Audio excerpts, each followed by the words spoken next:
Haleluya, haleluya. Muri kumwe nanone na Pastor Dr. Gakwaya Emmanuel. Tugiye kuganira ku ijambo dusanga mu Migani igice cya 13 umurongo wa 20. Ravuga ngo ugendana n'abanyabwenge azaba umunyabwenge nawe, ariko mugenzi w'abapfu azabihanirwa.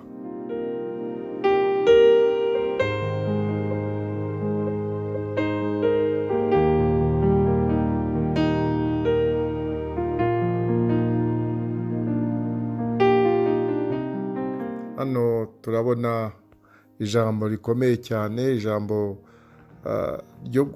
ryo guhitamo abo mugendana. Ujya uhitamo abo mugendana, ugendana n'abandi. Ugendana n'umunyabwenge uzaba umunyabwenge. Ibyo bigomba kuvuga ngo biratwigisha ko tugomba gushishoza mu guhitamo inshuti cyangwa abantu tugendana, kuko imyitwarire yabo ihindura izo nshuti zacu, izo nshuti abo dushaka kugenda, izo nshuti dufite bizanamo impinduka, kandi nawe ubwawe bikuzanamo impinduka mu by'uko usanzwe witwara, bigahinduka bikarangira usa nabo, usa n'izo nshuti wahisemo mu bijyanye n'imyitwarire na kamere yawe. Ugasanga ibyo bita character cyangwa attitude, ugasanga byahindutse. Nta yindi nama rero zakugira izo nshuti iyo mumaranye igihe, nta yindi nama zakugira. Iyo zakugira ni nk'iyo nawe ubwawe wakwigira, kubera ko muba mwarahindutse, bamwe mutekereza kimwe.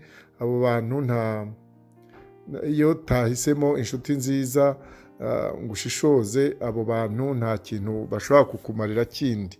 Hano rero tubona ko icyaba cyiza ni uko wahitamo inshuti nyanshuti, inshuti z'inararibonye, inshuti zifite ubwenge buva mu ijuru, ubwenge buva ku Mana. Turaza kubona yenda ibiburanga kugira ngo bashobore kugira icyo bakubwira. Abo ngabo ntabwo bagutinya ngo bareke kutakugira inama, ahubwo inshuti nyanshuti niko amera, yaba afite ubwenge akugira inama. Abo ngabo rero nibo bazakubwira, bakakubwiza ukuri, nubwo kwaba kuryana kose, ariko uko kuri kurakiza. Iyo ukuri bakubwije ukuri, umenya uko wikosora, ukamenya izindi ngamba wafata kugira ngo ubane n'abandi neza. Mbese ugomba guhitamo inshuti nziza, inshuti nyanshuti, inshuti mubana mu byago no mu makuba, ntibagutererane. Ntabwo ari ugupfa, ni uguhitamo. Rero ugomba gushishoza kugira ngo duhitemo inshuti nziza. Ariko hari indi nshuti dufite yitwa Yesu. Iyo ufite Yesu rero niyo nshuti nziza dufite, niyo nshuti twabonye, kuko twabonye ko yadukunze kera igihe twari tukiri abanyabyaha. Yesu rero niwe nshuti nziza. Nta n'impamvu, iyo umufite nta mpamvu yo kumuvaho, kuko ni inshuti nziza. Hari indirimbo tujya turirimba ngo ese wabonye umukunzi mwiza, ngo nabonye umukunzi mwiza, ngo yarankunze n'abizi, yangotesheje umugozi ari rwo rukundo rwe. Inshuti nyanshuti rero ikugaragaza urukundo, kandi iyo umufite akugira inama muri byose. Turebye rero bwa bwenge dushaka ku nararibonye, abantu bakunda Imana bayikorera, wagombye gushakaho inshuti.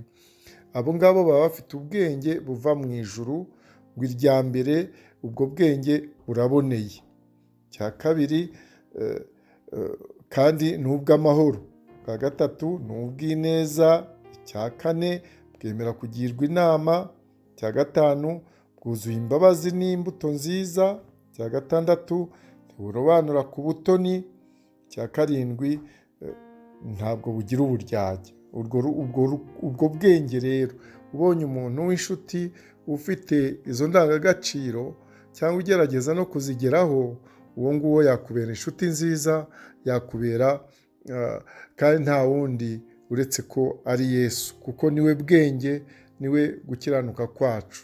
Uwiteka rero aguhe umugisha niba warahisemo kugira inshuti nka Yesu, niba warahisemo ukajya ushishoza ukagira inshuti zakugira inama, kabone n'iyo zakubwiza ukuri kubabaza, ariko bituma wikosora ukabana n'abandi neza. Uwiteka rero aguhe umugisha kandi akugirire neza, kandi uhitemo kugira inshuti nka Yesu, ugire Yesu inshuti yawe, mu izina rya Yesu, amen, amen, amen.